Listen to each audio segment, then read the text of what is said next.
Katie, you've just finished the first round robin here at the Delta Low Regatta in Holland. How's your day today? Yeah, tough day for us. 2 wins, 3 losses, so not as good as we would have liked. We survived. We finished 4th, so that puts us into the repechage round for tomorrow. And so what happens from tomorrow onwards?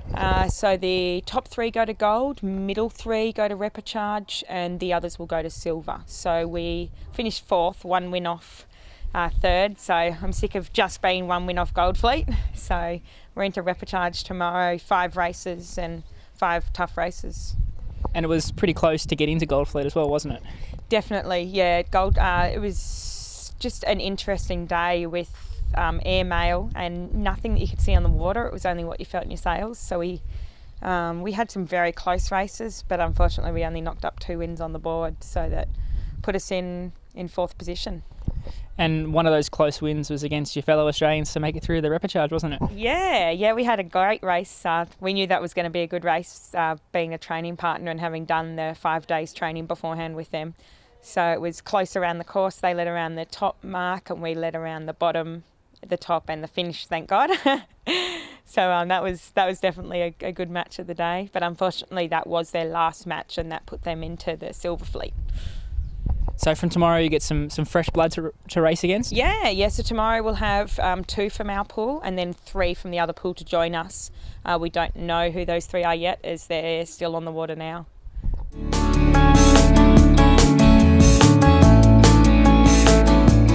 Matt and Mal just finished day 2 here in Holland. How's your day today, Mal?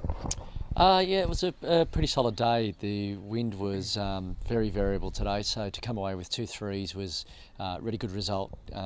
Considering the conditions, it's sort of the day that you could spend a lot on points, and we've saved them, and it's great. And Matt, it was a pretty consistent day with 2 third positions. Yeah, I mean, as Mal sort of alluded to, the conditions were very variable. We had sort of westerlies up to 40, 50 degree wind shifts, massive pressure difference. So it was, very, very difficult.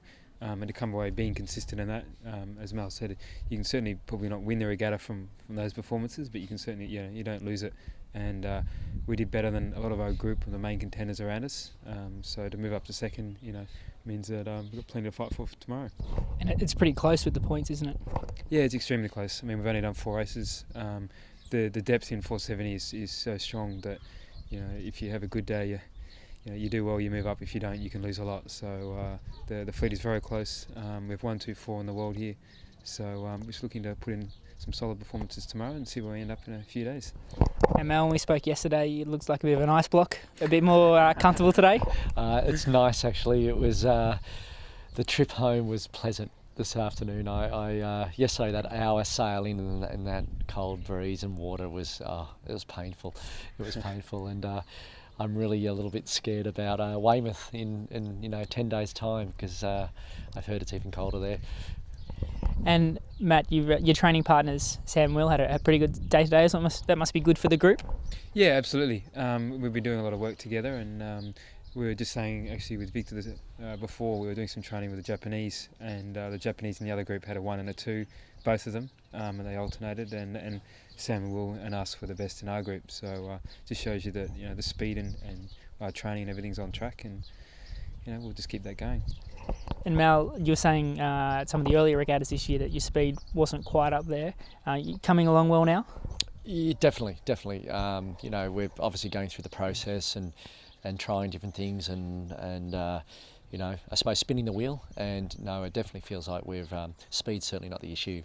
Any problems this week has been us, nothing to do with our equipment or boat or anything. So that's great. It's great to be able to, I suppose, make sure that's out of the way and we can just concentrate on ourselves.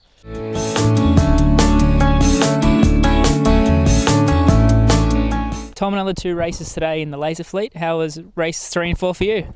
The results weren't too bad. I had a 10th and a 1st. It was a very tricky day. I mean, we had 1 race called off because it was shifting too much, and the other 2 could have very easily have been called off as big sort of 30-degree shifts. And yeah, in the end, a 10-1 was I think the best day in our fleet. So I'm pretty happy.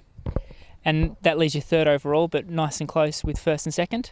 Yeah, 2 points to 1st and 2nd. They're on equal points. We've got a bit more breeze from now on, and so scoring will sort of even out a bit more from here, but hopefully I can just knock a few points off them each day.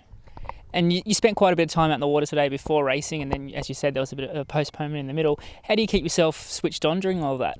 Yeah, it's quite tough. Yeah, it's quite mentally draining, but I'm pretty good with that. I can sort of relax when I need to, and then when you have to turn on, I usually have a Red Bull, and I'm off. I'm ready to go. So it's as much a mental game out there as a physical game? Yeah, definitely. These long days waiting can really sort of stress on your mind a lot, and you've got to keep yourself fresh. And when it is postponed, you have to be able to turn the switch off and go into relax mode. And when wind comes back in and racing's imminent, you've got to be able to turn back on pretty quick. And as you're saying, the breeze is going to pick up a bit tomorrow, so back to your favoured conditions? Yeah, definitely. I mean, I feel a lot more comfortable, and days like today really sort of sub 5 knots and very shifty. I mean, I don't feel like I'm any worse than anyone, but anything can happen, and in the past I haven't done too great, so it was a pretty good day, and I'm pretty happy. Yeah, and saying that, while they're not your favourite conditions, you still had a 10 and a 1, so you must be pretty happy overall. Yeah. I mean, I'm always improving, and I know that I can beat everyone if in a full light wind regatta. I just need to prove it to everyone else. I know myself I can do it, but yeah. So I mean, we're going to have a bit more wind from now on, and yeah, I'll be pretty happy there too.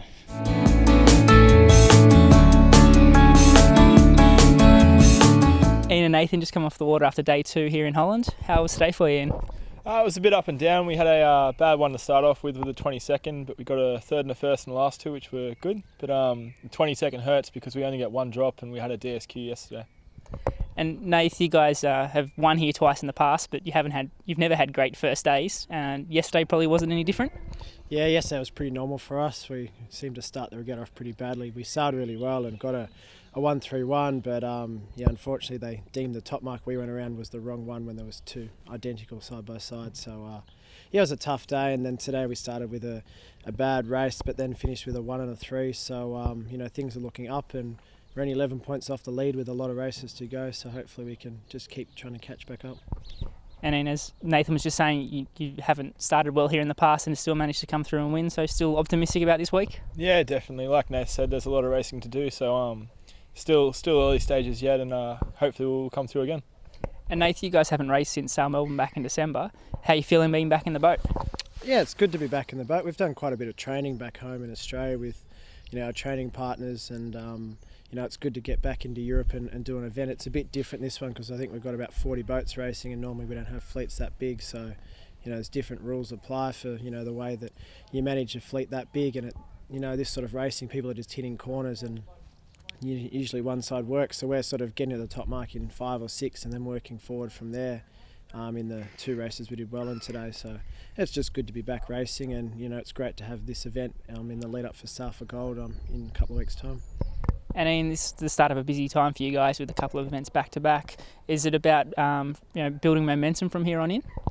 Yeah, it's like always. It's about peaking for the right events, and this will be a good lead into ISAF Gold, and then we'll go home for a little while, have a bit of a break, and then we'll come back over and we'll do the Euros as a warm-up regatta for the test event. So hopefully for ISAF Gold and the test event, we'll be ready to roll.